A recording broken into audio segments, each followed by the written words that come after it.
Perkenalkan kami kelompok 2 akan membahas aktualisasi nilai berakhlak oleh Bapak Muhammad Hatta. Bersama Soekarno, Muhammad Hatta memproklamasikan kemerdekaan Indonesia. Sehari kemudian, ia diangkat sebagai Wakil Presiden pertama Republik Indonesia.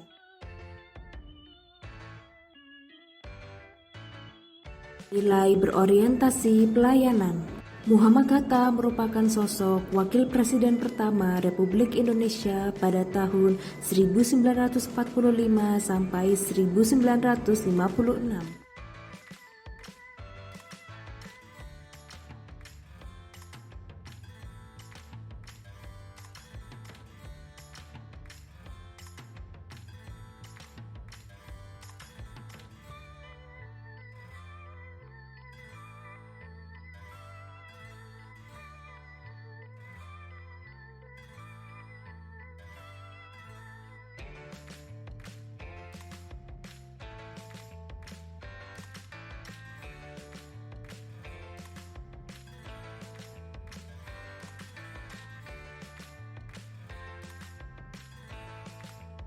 Nilai akuntabel.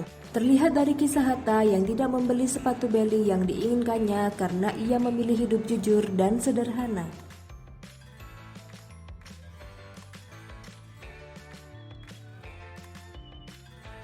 Indonesia saat itu.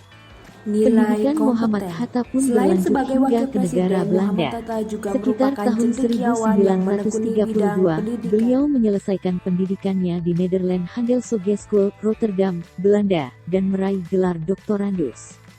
Momentum perubahan di dalam diri Muhammad Hatta pun terjadi ketika ia bergabung dengan Indonesische Vereniging saat masih studi di Belanda.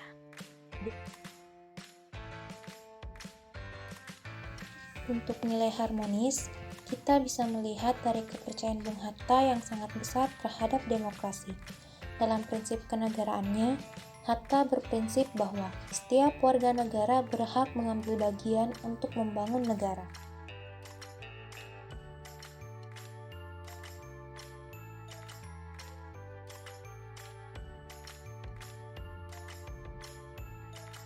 Bagi Bung Hatta, urusan negara lebih penting dibanding urusan lainnya, termasuk urusan pribadi.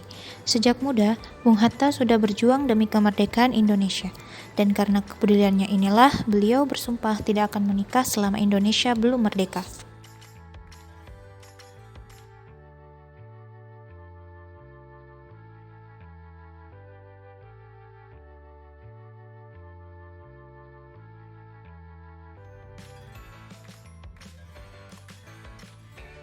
Adaptif, yaitu terus berinovasi dan antusias dalam menggerakkan ataupun menghadapi perubahan. Nilai adaptif yang dapat kita lihat dari sosok Muhammad Hatta, yakni selain sibuk sebagai abdi negara, beliau menulis berbagai karangan dan buku-buku ilmiah di bidang ekonomi dan koperasi. Menurut beliau, usaha yang berasas kekeluargaan akan menciptakan perekonomian yang berpihak pada seluruh lapisan masyarakat Indonesia. Inilah yang menjadi landasan koperasi, dan ini juga yang menjadi dasar ekonomi kerakyatan yang menurut beliau sangat cocok diterapkan untuk masyarakat Indonesia. Berkat kepedulian dan perhatian besarnya inilah beliau dijuluki sebagai Bapak Koperasi, yakni sosok yang banyak berjasa dalam menghidupkan koperasi Indonesia.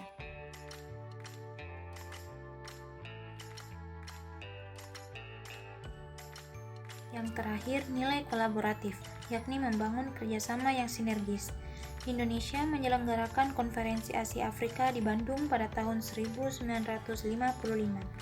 Dari pertemuan ini, dihasilkan keputusan seperti memajukan kerjasama negara-negara Asia Afrika di bidang sosial, ekonomi, budaya, membantu perjuangan melawan imperialisme, menjunjung tinggi hak asasi manusia, dan ikut aktif dalam menciptakan perdamaian dunia.